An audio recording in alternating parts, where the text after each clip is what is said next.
Greek myths reveal the secrets of the moon. It appears that the ancient Greek philosophers believed they knew a great deal about the moon. Thales, who is considered the father of Greek and world philosophy, was the first to say that the moon receives light from the sun and was also the first to calculate its diameter and orbit. Xenophanes reports that his teacher Socrates described it as a large hollow sphere inside which there are seas and lands inhabited by people like us. These are the words of Socrates that are also supported by modern astronomers. Pythagoras recounts that he made turns around the moon with the vehicles of the gods who lived there, while he states that the lunar day is 15 times longer than the Earth's as it is. Pythagoras also insisted that the moon is inhabited by divine beings, similar to humans but taller, blonder, and much more beautiful. All of Pythagoras' knowledge, mathematics, music, geometry, physics, he states that it is knowledge he received from the celestials with whom he had constant contact. Well, we know him from trigonometry, obviously. Now, we also have many references to the moon from texts of Greek mythology that refer to gods and demigods. The Greek god Orpheus, son of Apollo, the most regular traveler of the moon, and Sirius, tells us, "The moon has mountains, cities, and houses. Its surface is soil like the earth and is inhabited by divine societies." Orpheus knew the 12-month lunar calendar and the phases of the moon. He speaks of the Earth's rotation around the sun, the temperate, tropical, and polar zones of the Earth, lunar eclipses, solstices, equinoxes, the movements of the planets, and universal gravitation. He claims that the inhabitants of the moon are the ones who wandered from planet to planet. All of Orpheus's claims are mentioned in ancient texts by Plutarch and Diogenes Laertius. Much information from ancient texts also comes to us about the Telchines of Rhodes and the Caballeros of Samothrace, who disappeared according to legend after the Great Flood. Their technological development was such that it allowed them to abandon the Earth and escape to the Moon or Mars, to bases used by the gods during the colonization of the Earth.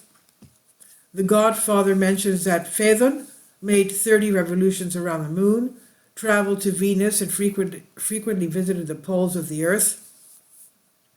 Dionysus, Artemis, and Hercules had traveled to the Moon, and Idmon traveled there with his chariot that looked like a shining comet, giving very accurate information about the invisible side of the Moon, something that modern man did a few years ago.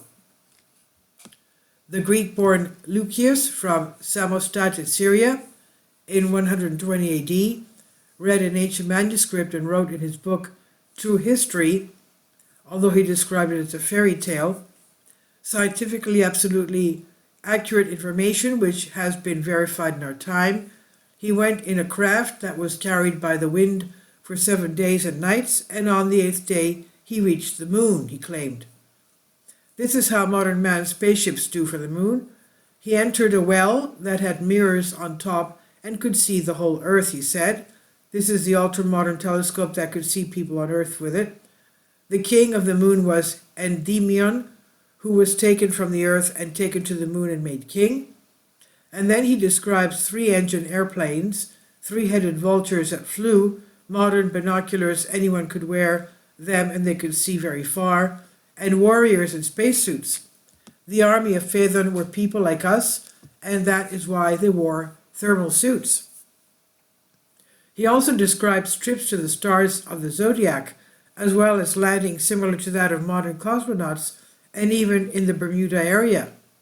And finally, he describes a war between the inhabitants of the moon and Sirius, which he says he had visited. There were air battles and terrible weapons were used, and the Syrians won, he claimed. And after we have recorded the most important facts and stories from ancient Greece for you, travel 2,500 years BC, and think about how it is possible that all this was discussed by the ancient Greeks about the moon, a time when science fiction did not exist, and wonder with us how it is possible that ancient myths and legends managed to touch today's reality and are still characterized as myths. Please leave your comments about this, and thank you for your support.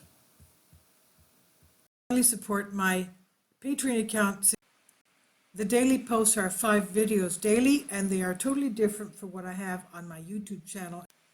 Thank you so much for your support and that you find all my content so interesting. You'll find the Patreon account details in the description box below.